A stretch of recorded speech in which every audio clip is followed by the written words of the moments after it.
you believe that stoning is part of the Islamic Sharia? No. Are had punishments like cutting the hands of thieves still applicable today? My answer will be controversial because many people would think automatically, yeah, that's the law of God written in the Quran, it must apply for all time. But it's not so simple. It would be out of place to apply such a ruling. There's nothing in the Quran that says that one who commits the act of blasphemy should be punished in this life. There's certainly warning of dire punishment in the life hereafter. Yeah, but in this world, in this world, no, there is no such punishment. I feel that it's best that the rule is governed according to the majority the decision within a particular state. This seems to work best in our modern times. A democratic system works well, and this is where Islamic societies need to change. I don't have any difficulty with that. Naturally, transgendered people need to get married as well. So it will be too much of a burden on Muslims for us to say, no, Christmas is something you have to avoid or something like this. Yes, I don't see that there is an incompatibility, and it is not specifically said in the Quran that Adam was the first man, though Muslims have generally accepted this to be the case. Even people who are non-Muslims, if they do good actions, and they're generally picking the good options from within their range, then God will eventually grant them salvation in the life hereafter. Now, if you recognize that these views are deviant and they're heretical, alhamdulillah, that means that you have studied Islam to some extent, or you are familiar with the basic tenets of Islam and the Quran and the Sunnah. But if you are not familiar and you don't know why these are deviant or heretical, then what kind of objective standard can you use? Is there an objective standard to determine what is deviant and what is not? I think one standard that has been used historically and that we can use as Muslims is to look at what is the ijma'. What is the body of the Muslim community agreeing on? And this is something that has been endorsed directly by the Prophet ﷺ when he said that his community does not come together to agree on error. There's this concept of ijma'. But ijma' does not mean the community today. It means the body of Muslims over time, especially when it comes to the community of the Sahaba, the Tabi'een, the Salaf in general, and then the scholarly tradition, where we have hundreds of years of scholars who all agreed on certain basic issues. Everything that Shabir Ali is saying in this supercut contradicts that ijma'. Everything that he says is an innovation or is a deviance from that. So this is an objective standard that we can apply, and if you are not familiar, you haven't studied in depth, then you can rely on this as a standard to judge what is deviant or not.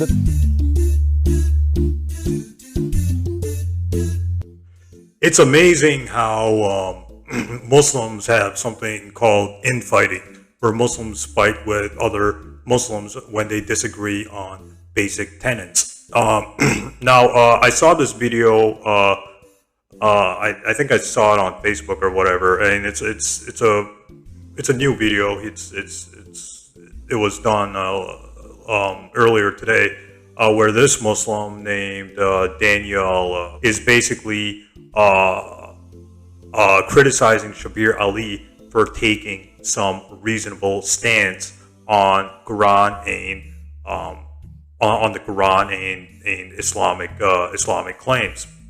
He's basically saying that our Shabir Ali is basically saying a bunch of heretical or deviant views from mainstream Islam. Now, I met Shabir Ali way back in 2015, and Shabir Ali is a nice guy. He talked to me. He answered my questions. I met him in the Shabir Ali versus Nabil Qureshi debate back in 2015. Before Nabil Qureshi died, he had a debate with Shabir Ali. And I think in the break, I met with Shabir Ali. I even took a picture with him. I would post that picture, but my iPhone broke. More reason why you should not get an iPhone. But anyways, because Apple sucks anyways. But anyways, I met Shabir Ali. Shabir Ali is a nice guy. He's a nice guy. Not only is he a nice guy, but he's extremely intelligent. He's the North American version of Zakir Naik or Ahmadiyya. He's like a modern Ahmadiyya, or he's like a modern Zakir Naik, right? Because Ahmadiyya and Zakir Naik are basically outdated now, and Shabir Ali basically took their place, at least in North America. North America being, America and Canada, etc. So Shabir Ali is extremely intelligent, and he's a nice guy too. Now compare this with Yasser Qadhi, right? Yasser Qadhi is not a nice guy. I met him, and I don't have a good opinion about him. I'll just say the stick is too far up his ass. I'll just say that. And another thing is, Yasser Qadhi says even more deviant things, says even more ridiculous things about Islam, and he gets a free pass. He's still like what boggles my mind is that Yasser Qadhi has more followers or is more popular than Shabir Ali, even though Yasser Qadhi doesn't know what the hell he's talking about. He says the standard narrative has holes in it. He's basically saying, the Quran's not preserved, even though the Quran itself says it's preserved. So it doesn't get more it doesn't get more deviant or heretical than that, right? So Yasser Qadhi is even more deviant, even more heretical than Shabir Ali. So getting back to the Shabir Ali thing, basically this Muslim, Daniel H, is saying that Shabir Ali is going against the Ijma, or he's going against the first three generation of Muslims, or the scholarly Muslim consensus, etc., etc. So I watched the video. I watched that whole video. I cut out the other parts just to make the video short, so I can just get to the point. So basically, Daniel H is saying Shabir Ali goes against Islam for saying these deviant or heretical sects, or these deviant and heretical statements about evolution, Sharia, etc., about celebrating Christmas, etc., etc. My question to Daniel H is, who the hell are you to tell Shabir Ali what he can and can't say? Shabir Ali is smarter than you. Shabir Ali actually debated. How many debates have you done? What is your academic background? What is your like Shabir Ali is like up here, right? Shabir Ali is well respected, and he's well respected and he's well educated about these things. Now, just because Shabir Ali says some things that could be controversial, that doesn't mean he's wrong, right? Shabir Ali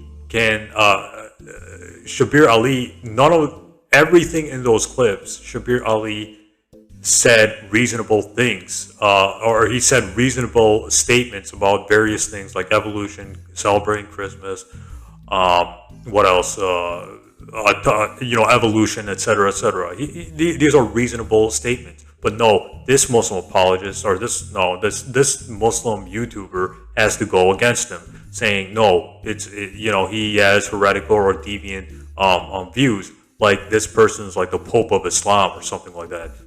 The whole thing is, like, I've learned as a Muslim apologist for more than 10 years, right? I've learned that sometimes if you're going public with your faith, if you're going public with your Islam, not just Islam, but if you're going public with your religion, whether it's Islam, Christianity, Judaism, whatever, etc., like atheism, whatever you follow, if you're going public with it, sometimes you just have to do your own thing. You can't listen to the naysayers, right? Daniel H is a naysayer against Shabir Ali. So, none of those everything Shabir Ali said is reasonable, right? And I'm sure he has his reasons for saying it.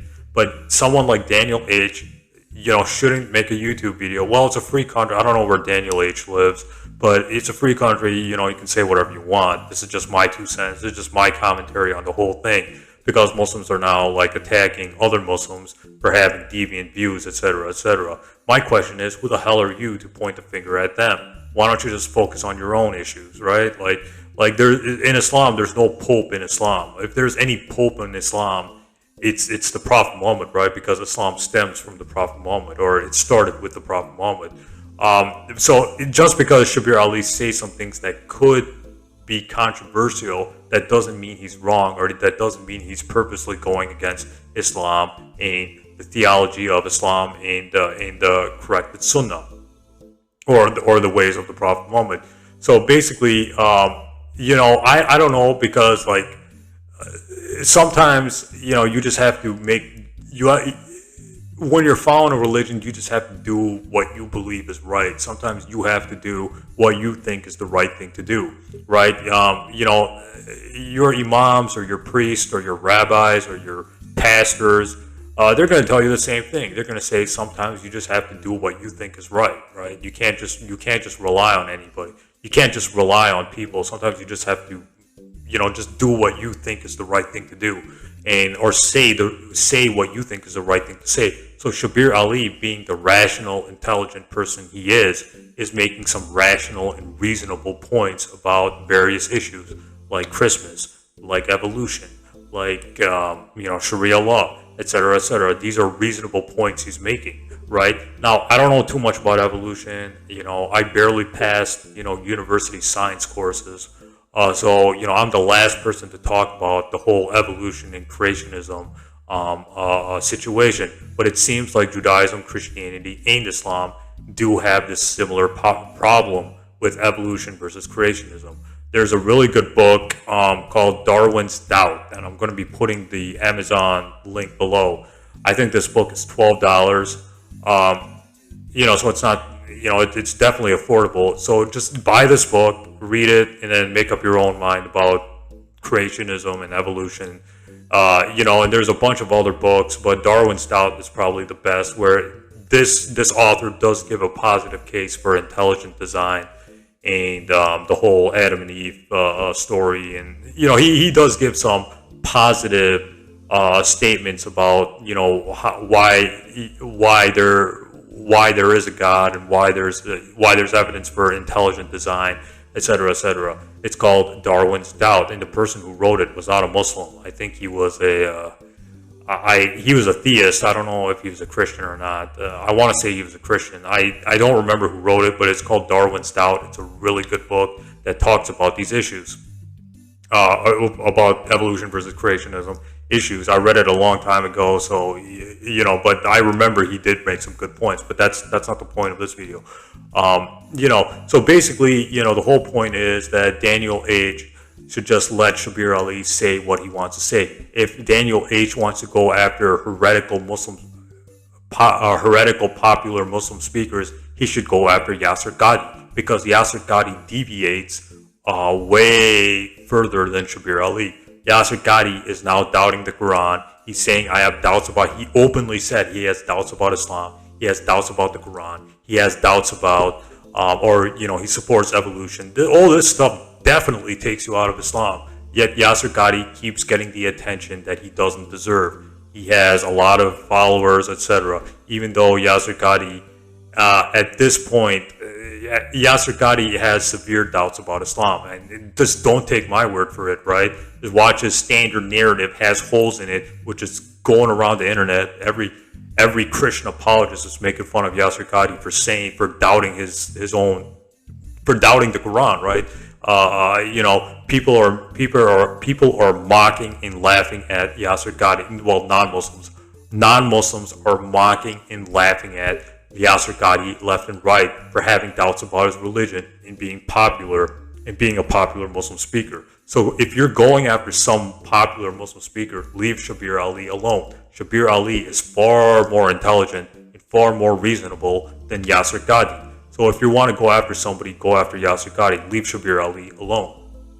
So basically, when these Muslims do this Muslim infighting, the non-Muslims just sit back, pop popcorn, and watch and eat their popcorn and watch the entertainment unfold with Muslims fighting against other Muslims. No, Shabir Ali doesn't deserve this, right? Talking trash about Shabir Ali or saying he's saying heretical or deviant things is not helping anybody. Is not helping the Muslim community. It's helping the non-Muslim community. It's helping the enemies of Islam more than it's helping the Muslim community. So basically, Shabir Ali is like up here and Yasser Qadhi is like down here, right? So why are you going after Shabir Ali when the real issue is Yasser Qadhi, right? So basically, I don't talk about other Muslim speakers except for Yasser Qadhi on my channel because I think it's wrong. There's no point in doing it. It's slandering and smearing them, etc., etc. I go after Christian apologists or I go after Christian critics of Islam. I go after sometimes I go after atheist critics of Islam. But Muslims, there's kind of no point unless they say something really stupid like Yasser Qadhi. Yasser Qadhi is the only Muslim apologist I openly criticized on my channel because he deserves it because of his deviant views and his heretical views. So basically, this is my whole 2 cents about this whole thing. Don't let Daniel H. make you have a low opinion of Shabir Ali. Shabir Ali says reasonable and rational points. If you're going after a popular Muslim speaker, go after Yasser Qadhi. Don't go after Shabir Ali, since Yasser Qadhi contradicts and deviates far more from Islam than Shabir Ali does. So this is just my 2 cents. If someone is smearing or if someone is talking trash about a popular Muslim speaker, just ignore it. Just don't indulge with it or try to deal with the arguments. Don't try to make it personal. This person is basically making it personal. So notice in that video that Daniel H. didn't refute anything Shabir Ali was saying. He wasn't saying, yeah, the Quran affirms creationism, or the Quran says Adam was the first man who landed on earth.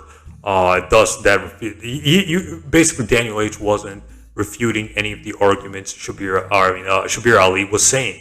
He was basically saying, no, this is the heretical and deviant views, even though nothing Shabir Ali said was unreasonable. He had reason. He had reasonable points about various topics like evolution, Sharia, Christmas, secularism versus the Sharia, etc., etc. So he didn't even refute those points. He was just trying to attack. He was just trying to attack Shabir Ali for the sake of saying, like thumping his chest, saying, Shabir Ali is outside the fold of Islam because he says a few heretical or deviant views instead of just refuting those points. So basically, this is the whole Muslim speak. This is why the Muslim community is going down in flames. Is because of people like Daniel H. who are attacking other Muslims when other Muslim speakers aren't doing anything wrong. They're just doing their own thing. The real enemies of Islam are going scotch-free while the Muslim community is infighting within themselves. When in reality, the threat is outside the circle of Islam. The threat is the critics of Islam, the Christian and atheist critics that need to be responded to and refuted. Instead, Muslims are attacking other Muslims for having slightly different or slightly reasonable points that may seem controversial to the theology of Islam, but that doesn't mean it's dead wrong. Shabir Ali was making some good points. But if this is the way the Muslim community is going, freaking out or wasting time attacking other Muslims, then that's a really sad state the Muslim community is in. And I think the Muslim community really needs to focus on the real problems instead of this petty nonsense. Instead of this petty, this irrelevant stuff that other Muslims say. The real problems with the non-Muslims, not with the Muslims. So this is just my 2 cents about it.